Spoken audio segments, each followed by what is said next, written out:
Welcome friends, আপোনালোক মোৰ YouTube চেনেলৰ পৰা স্বাগতম জনাইছোঁ। আজি মই আপোনালোকক দেখাম দুটা 500 capacity fully automatic incubator machine. আৰু এই মেচিন দুটা মোক অৰ্ডাৰ কৰিছিল তেজপুৰৰ দাদা এজনে ফোন যোগে। আৰু এই মেচিন দুটাৰ বডিটো হ'ল এলুমিনিয়াম বডি, দেখিছে আপোনালোকে। আৰু এলুমিনিয়াম বডিটো দাদাই ডিমাণ্ড কৰিছিল, সেইকাৰণে এলুমিনিয়াম বডি বনাই দিছোঁ। আৰু প্লাইবোৰ্ড বডিও বেয়া নহয়, আমি প্লাইবোৰ্ড বডি দিও বনাই থাকোঁ মেচিনবোৰ। প্লাইবোৰ্ড বডিও মজবুত হয় আৰু এলুমিনিয়াম বডিটো অলপ লাষ্টিংটো বেছি কৰে, সেইকাৰণে দাদাই এলুমিনিয়াম বডি ডিমাণ্ড কৰিছিল। আৰু আপোনালোককো যদি এলুমিনিয়াম বডি দি বনাই দিব লাগে তেনেহ'লে পাই যাব মোৰ তাত মেচিনবোৰ। আৰু যদি কোনোবা নহয় প্লাইবোৰ্ড বডি দিও বনাই অলপ কম খৰচত থাকে তেনেহ'লে প্লাইবোৰ্ড বডিটো আমি বনাই দিব পাৰিম। এতিয়া মই মেচিনটোৰ ভিতৰৰ ভাগটো আপোনালোকক দেখাই দিছোঁ চাওক। এইটো দেখিছে, এইটো হৈছে এক্সজষ্ট ফেন, ভিতৰৰ অভাৰ হিটখিনি ওলাই দিবই। আৰু মাজত থকা ফেনটো হৈছে এইটো চাৰ্কুলেশ্যন ফেন, বাল্বে যোনখিনি হিটিং কৰিব গোটেই হিটখিনি যাতে সমানে প্ৰচুৰ পৰিমাণে গোটেইকেইটা ট্ৰেত লাগে তাৰ কাৰণে এইটো চাৰ্কুলেশ্যন ফেন দিয়া গৈছে। আৰু ওপৰত এটা লক লগাই দিছোঁ, তালা লগাই দিছোঁ। আৰু এইটো MCB, কিবা শ্বৰ্ট চাৰ্কিট হয় এই MCBটো পৰি যাব। আৰু দেখিছে তাঁৰবিলাক চব কপাৰ দিয়া গৈছে, কপাৰ ৱেৰ। আৰু এডাপ্টাৰ এটা দিয়ে, এই দুটা প্লাগ মেইন 220 ভল্ট, এই দুটা প্লাগত দিলে মেচিনটো চালু হৈ যাব। আৰু বেলেগ কৰিব লগা কাম একো নাই, গোটেইখিনি আমাৰ ইয়াত ছেটিং কৰি দিয়া আছে মিটাৰত A to Z। আপোনালোকে জাষ্ট মেচিনটো নি কণী ভৰালে হ'ল, বাকী চব কাম মেচিনে অট'মেটিকলি কৰিব। এতিয়া মই মেচিনটো আপোনালোকক চলাই দেখাম কেনেকৈ কাম কৰে মেচিনটোৱে। তো দেখিছে এইবিলাক চব ফেচিং মাৰি দিছোঁ। তো এই নট ওলাইছে, এইটো কাটি দিম দিয়াৰ দিনা। এইটো দেখিছে, এইটো ফেনৰ বডিটো বাহিৰত ওলাই দিছোঁ। আৰু এইটো কণ্ট্ৰলাৰ বক্স বঢ়িয়াকৈ দি দিছোঁ। আৰু এইবিলাক ট্ৰে দেখিছে ভিতৰত, এইবিলাক হৈছে অটো ট্ৰে হয়। এনেকুৱা এটা মেচিনত 5খনকৈ ট্ৰে যাব, এটা ট্ৰেত 100কৈ কণী ৰ'ব। আৰু এই দুডাল দেখিছে চেঞ্চৰ, হিউমিডিটি, টেম্পাৰেচাৰ। আৰু মই এনে কণী দি চাইছোঁ, বোলে কণীটো কাম অট'মেটিক ৰ'টেট হৈছে না হোৱা নাই। এই চেকিঙৰ কাৰণে 4টা কণী দি চাইছোঁ। এইটো চাৰ্কুলেশ্যন ফেন, লাইট বাল্ব লগাই দিছোঁ। এতিয়া মেচিনটোৰ 100% কাম গোটেই ফুল্লি কমপ্লিট হৈ গৈছে।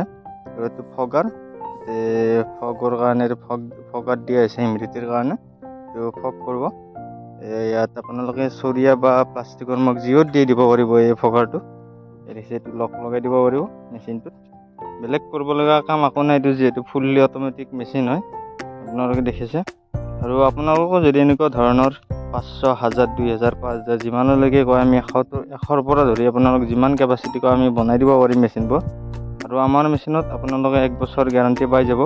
যদি 1 বছৰৰ ভিতৰত কিবা প্ৰব্লেম হয় আমাৰ ৰিপ্লেচমেণ্ট হৈ যাব, কণ্ট্ৰলাৰ হওক ফেন হওক গোটেইখিনি গেৰাণ্টি দিয়া যায়।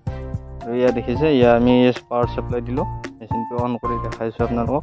এতিয়া কণ্ট্ৰলাৰত কাৰেণ্ট আহি গ'ল, দেখিছে লাইটটো জ্বলিছে, ফেন কৰিছে। ইয়াত দেখিছে ভিতৰত 3টা লাইট দিয়া আছে, দেখিছে। যদি আপোনালোককো লাগে এনেকুৱা ধৰণৰ মেচিন, মোৰ ওপৰৰ স্ক্ৰীণত কণ্টেক্ট নাম্বাৰ দিয়া আছে, কণ্টেক্ট কৰি ল'ব পাৰিব। দেখিছে চব বন্ধ হৈ গ'ল। আৰু এতিয়া আমি কণ্ট্ৰলাৰটো ছেটিং কৰি দিছোঁ 37.7 হোৱাৰ লগে লগে লাইটটো অফ হৈ যাব।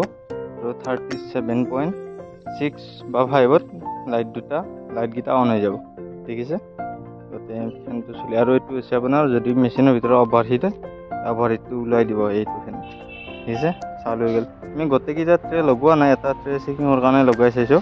ইয়াত 5টা ট্ৰে খাব, বাকীকেইটা পেকিং হৈ আছে, যিহেতু কালি মেচিনটো দিব লাগিব। বাকী পেকিংকেইটা খোলা নাই। আৰু এটা ট্ৰে লগাই দিছোঁ দেখুৱাৰ কাৰণে, দেখিছে। আৰু কাষত যোনটো আপোনালোকে মেচিন দেখি আছে এইটো ছেম কেপাচিটি। আৰু মই যে কৈছোঁ আপোনাৰ পেকিং হৈছে এইটো কাৰ্টন, ইয়াত ট্ৰেবিলাক পেকিং কৰা আছে। এনেকুৱাকৈ এই ট্ৰেবিলাক আৰু খোলা নাই। এটা ট্ৰে দেখুৱাই দিছোঁ, এইবিলাক এনেকুৱা ট্ৰেটোও এলুমিনিয়াম আছে, এলুমিনিয়াম আৰু প্লাষ্টিক হয় ট্ৰেটো।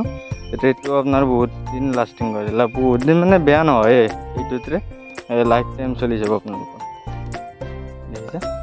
আৰু যদি আপোনাক কাৰোবাক যদি মেনুৱেল মেচিনো লগোৱা দৰকাৰ থাকে, বোলে ইমান বাজেট নাই, বাজেট অনুযায়ী আমাৰ তাত মেচিন পাব।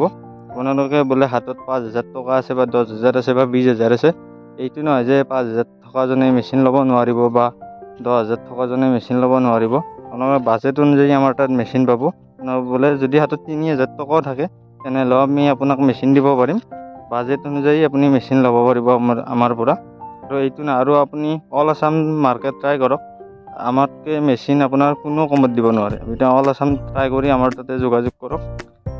আমাৰ যি দাম আপুনি বেলেগত ট্ৰাই কৰিব, বেলেগ মাৰ্কেটত দামতকৈ কমত কোনোবাই দিব পাৰে আপুনি মোক ক'ব কল কৰি।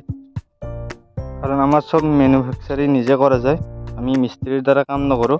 গোটেই কামখিনি আমি নিজে ঘৰতে কৰি লওঁ, সেইকাৰণে আমি খৰচটো কমত ওলাব পাৰোঁ। গতিকে যদি মেচিন লাগে কম খৰচত বা কম দামত তেনেহ'লে আমাৰ তাত পাব। আৰু আমাৰ সকলোবোৰ মেচিনতে 1 বছৰকৈ গেৰাণ্টি দিয়া যায়। মোৰ চেনেলৰ লগত যোনে জড়িত সকলো ভিউৱাৰ্ছে গম পায়ে।